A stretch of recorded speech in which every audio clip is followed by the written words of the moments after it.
ফার্স্টে জায়গাটা আমি দেখে মনে করছিলাম ইন্ডিয়ার বর্ডার, কিন্তু পরে ভাবলাম না, এটা বাংলাদেশি। আর ওই জায়গায় হইতেছে আপনার সরকারি মালামাল আছে গাড়িবাহী। তো এখানে একটা আর্মি অফিসার আছে ওই যেটার ভিতরে, ওই যে বসে আসতে দেখা যাচ্ছে, এখানে বসে বসে উনি পাহারা দিচ্ছে।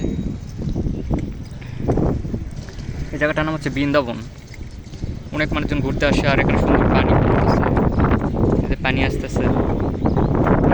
আর আমি এখানে বসে বসে একটু ভাইব নিচ্ছে। এই যে আমার গাড়ি, আমার গাড়ি নিয়ে আমি একলাই আসছি। ওখানে ছোট্ট একটা দোকানও আছে, চাচি বসে আছে। সুন্দর জায়গার পরিবেশটা সুন্দর। ওই জায়গায় মানুষজন ফটোশ্যুট করতেছে, এই যে কয়েকটা মহিলা, মেয়ে ফটোশ্যুট করে। এই যেখানে কতগুলো বাস আছে কালশির,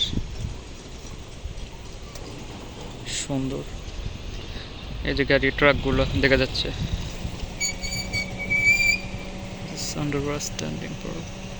এখানকার পানি ওই দিক দিয়ে বের হচ্ছে। ও মাই গুডনেস ম্যান, শিট।